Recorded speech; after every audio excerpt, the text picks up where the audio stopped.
So hey what's up guys, how are you all. अब आप पढ़ने वाले हो क्लास 10th का चैप्टर नंबर 3 साइंस का।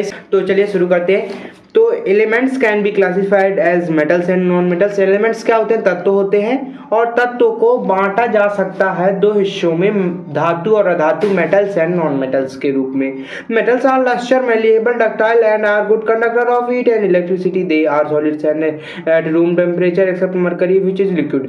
तो जो मेटल्स होते हैं वो लस्टर, चमकते हैं, इसको लस्टरिलिटी कहते हैं, और वो मैलिएबल होते हैं, इस क्यों उनको मोटे मोटे रॉड्स में निकाला जा सकता है, ये मैलिएबिलिटी होती है। डक्टाइल, पतले पतली तारों में निकाल सकते हैं, ये डक्टाइल होती है। गुड कंडक्टर ऑफ हीट, मतलब मेटल से आप देखेंगे जैसे कॉपर की तार आपके घर में रहती है, लोहे से करंट पास होता है, यही सब। और आप अगर घर में आपके चिमटा रखे तो अगर आप देखोगे कुकर भी चढ़ा है गैस में तो नीचे तक गर्म होने पर वो कुकर पूरा गर्म होता है। यही कारण है कि शो करता है यह कि पूरा हीट का भी कंडक्टर होता है। ठीक है, जो मेटल जो होते हैं रूम टेम्परेचर 25 डिग्री पर, और सारे मेटल्स जो हैं सॉलिड्स होते हैं, मरकरी को छोड़ के, जो सिंगल मेटल है जो लिक्विड है। ठीक है, तो मेटल्स जो होते हैं लिक्विड एंड सॉलिड्स में पाए जाते हैं। Metals can form positive ions by losing electron to non metals.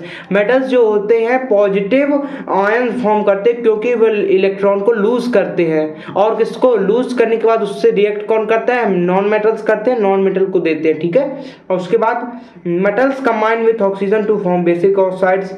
Metals जब कंबाइन करते हैं ऑक्सीजन के साथ तो मेटल ऑक्साइड या कहा जाए बेसिक ऑक्साइड्स बनाते हैं। Aluminium and zinc oxide, aluminium और जिंक ऑक्साइड ऐसे दो ऑक्साइड हैं जो दोनों की property, basic oxide, acidic oxide, दोनों की प्रॉपर्टी को शो करते हैं। और जो ऐसे ऑक्साइड्स जो दोनों की प्रॉपर्टी को शो करते हैं, एसिड ऑक्साइड्स और बेसिक ऑक्साइड्स की, उन्हें एम्फोटेरिक ऑक्साइड्स कहा जाता है। आपके पेपर में आ सकते हैं, इसलिए आपको यह याद रखना है। Different metal have different reactivities with water and dilute acids. Dilute acids और वाटर के साथ, पानी के साथ, डिफरेंट टाइप ऑफ अम्लों के साथ और पानी के साथ जो तरह तरह के अलग अलग धातु रहती है उनकी अलग अलग रिएक्टिविटीज रहती हैं। A list of common metals arranged in order of their decreasing reactivity is known as reactivity series. Reactivity series क्या होता है कि जो एक reactivity series है जिसमें मेटल सारे लिखे, तो सबसे पहले जिसकी रिएक्टिविटी सबसे ज्यादा वो लिखा जाएगा ऊपर, उससे कम, इस तरह इस अरेंजमेंट को ही रिएक्टिविटी सीरीज कहा जाता है। Metals above hydrogen in the reactivity series can displace hydrogen from dilute excess। तो reactivity series में मेटल्स बस नहीं होते, सारे एलिमेंट्स होते हैं। तो reactivity series में मेटल्स जो हाइड्रोजन के ऊपर मेटल्स होते हैं वो मेटल्स हाइड्रोजन को उसके कंपाउंड से डिस्प्लेस कर सकते हैं। ठीक है, और a more reactive metal displaces a less reactive metal from its salt solution. जो अगर कोई सॉल्यूशन में कंपाउंड है तो एक मोर रिएक्टिव जो मेटल होगा वो लेस रिएक्टिव मेटल को डिस्प्लेसेस कर देगा उसके सॉल्यूशन से, उसकी जगह लेगा, उसको बाहर कर देगा। Metals occur in nature as free element और in the form of their compound। Metals जो होते हैं वो नेचर में फ्रीली रह सकते हैं और या तो कंपाउंड्स के फॉर्म में भी रह सकते हैं। कुछ मेटल्स हैं जो कंपाउंड के फॉर्म में ही रहते हैं, कुछ मेटल हैं जो सिंगल और कंपाउंड के दोनों के फॉर्म में रहते हैं। ठीक है, the extraction of metals from their ores and then refining them for use is known as metallurgy. Metallurgy क्या होती है? जैसे मेटल्स अब खुले तो पाए नहीं जाते, धरती के नीचे पाए जाते हैं, तो धरती के नीचे से उन्हें जो उनकी इम्प्योरिटी रहती है, जितने गंदे तरीके से नीचे रहते हैं धातु, तो उनसे मिट्टी, तेल सबको निकाल कर फिर उन्हें साफ कर उन्हें बिल्कुल रिफाइन किया जाता है। इसी प्रोसेस को मेटलर्जी कहते हैं। An alloy is a homogeneous mixture of two or more metals. जो एक अलॉय होता है वो होमोजेनियस मिक्सचर होता है किसका? दो या दो से ज्यादा मेटल्स का, या फिर मेटल और नॉन मेटल, ये तो धातु और अधातु का भी मिक्सचर हो सकता है। The surface of some metals such as iron is corrode when they are exposed to moist air for a long period of time. This phenomenon is known as corrosion.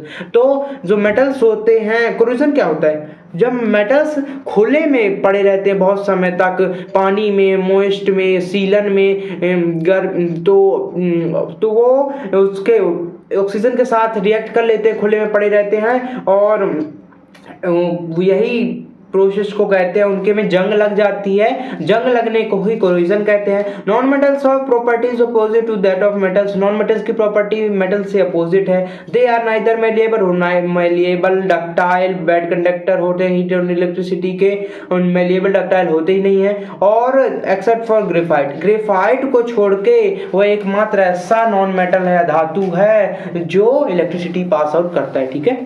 Non-metals form negatively charged ions by gaining electrons when reacting with metals। जो non metal होते हैं वह negative charge होते हैं, क्योंकि मैंने आपको बताया था कि नॉन मेटल इलेक्ट्रॉन, जो मेटल इलेक्ट्रॉन लूज करते हैं उस मेटल को गेन करते हैं, और ये मेटल गेन करने के कारण इनमें निगेटिव चार्ज रहता है। Non metals form oxides which are either acidic or neutral. Non metal जो होते हैं वो ऑक्साइड्स फॉर्म करते हैं, वो एसिडिक भी हो सकते हैं और बेसिक न्यूट्रल भी हो सकते हैं। ठीक है, बेसिक का नहीं लिखा।